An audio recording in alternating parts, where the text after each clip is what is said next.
All right, so what I'd like to do is kind of take a slight detour from Unity and talk a little bit about how we're going to create that character that's going to walk around our scene. Um, Now, the character on the left is essentially the concept art, something like this that I received from Nickelodeon. The model on the right is the Nihai Kowlin model I made for Super Game Day. Now, the reason I bring this up is my process or my approach to character development is a little bit different than most. I actually draw like I sculpt. So what I do is I block out the general shape, look for the silhouette, and then I model that immediately. I bring it in Engine and see how that looks or reacts within the environment. Some people will go through the entire finalizing process of developing a character. As I mentioned before, I like the Stephen King approach where I sort of think about or I develop the character within their environment and their situations as the game progresses. Because it's sort of depressing to me to know the final outlook of my character. I'd like them to live on episodically.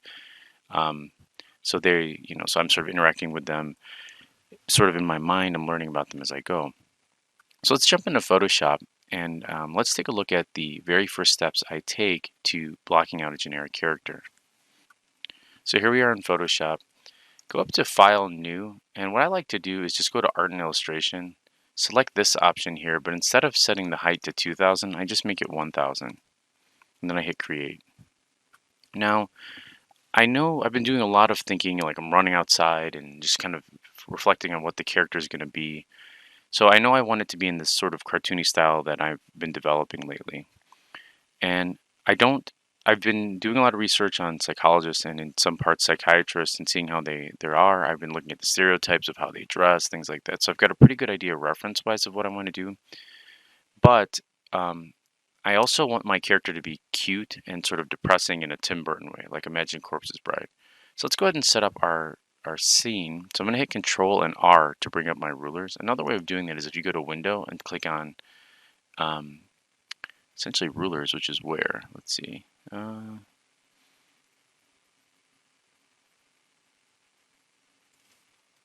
actually, it's View and then go to Rulers. You can turn that on and off, but I like Control R. I try to keep my hotkeys.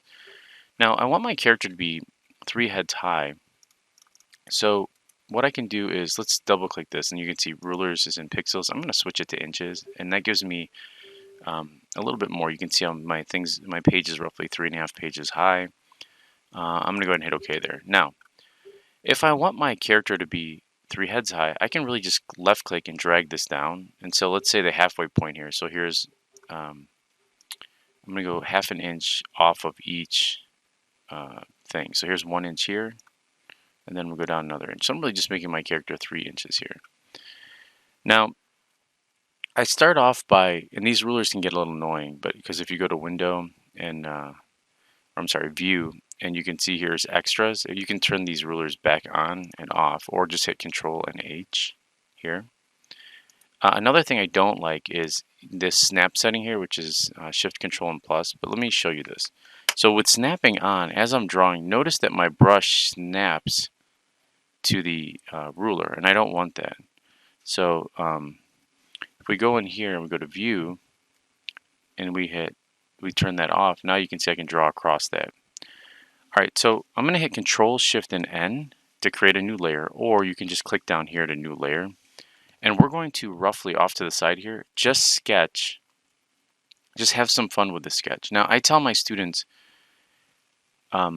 this is the very first step we take in my Intro to Character Modeling and Design course. And we do a very, very simple character. And I preface that even if they've done character modeling or they watch a ton of YouTube videos or whatever on their own, you want to keep this simple and you want to make it ugly and you want to make it dirty and it doesn't have to be perfect and I don't care. Like, I just want to make sure that I see the effort and that they're following some principles.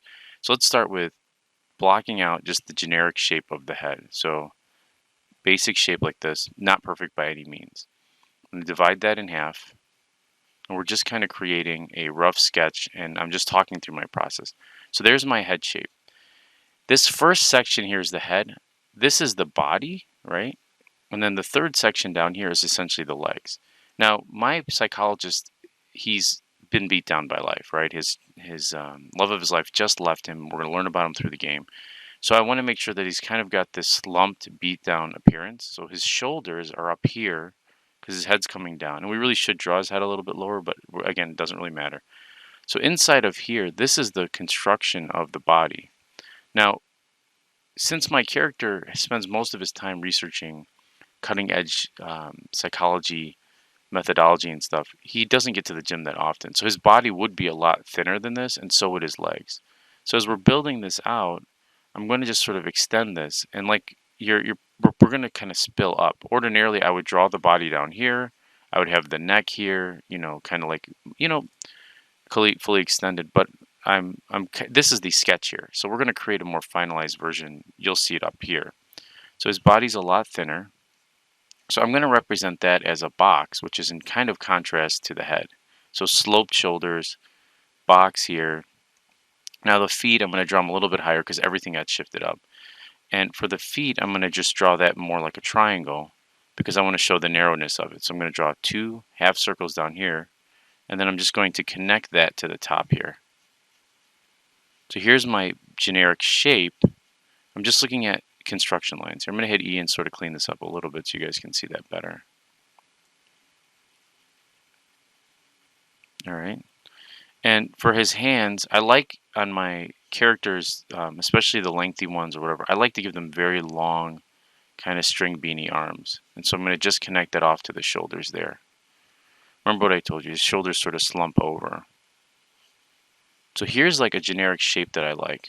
So let's talk a little bit about the face, right? I like I said, I want my character to appear cute and sort of discerning, and for me, cute characters, if our normal realistic character's eye line is roughly halfway through the head, I will shift it down a lot lower.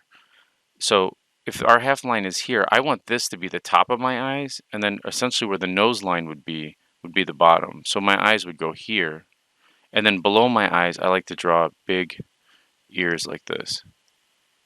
And then he's a little bit older, so he's going to have a bigger nose, and he's got a mustache. And then just his mouth looks like this.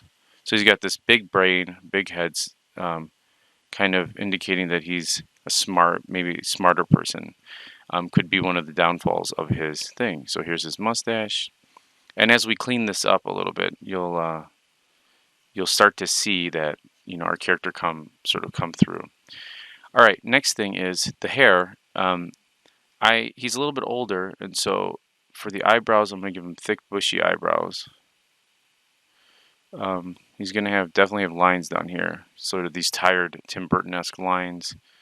Receding hairline, so the line's going to stop. His hair's going to stop up here. Maybe it's a little bit longer on the side and unkept. Let's kind of make him look a little tired here.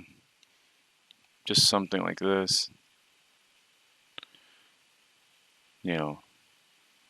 We really want people, when they see our character, to either be like, wow, this guy's not been taking care of himself. There's something wrong. He's in pain. And I can go in there and just kind of clean up this line a little bit in here so we can see that mustache. Clean up the face a little bit.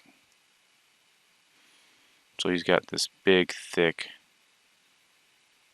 mustache.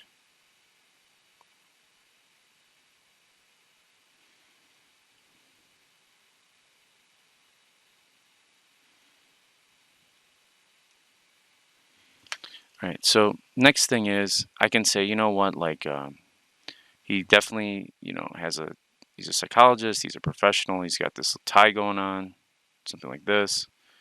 We're going to sweep this in to a suit. Maybe the suit jacket is open and he's got a vest underneath. So we're getting to a point, let's kind of make his suit jacket sort of sprawl out like that.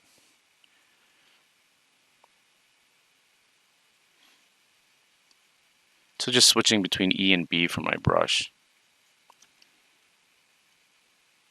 Maybe it's a little too big on him, so I'm kind of drawing it a little, it's an oversized suit jacket, or at one point maybe it fit him when he was a little healthier.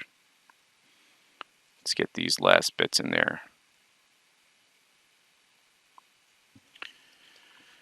So we have here, essentially, just in a few minutes, we've got the makings of our psychologist, right?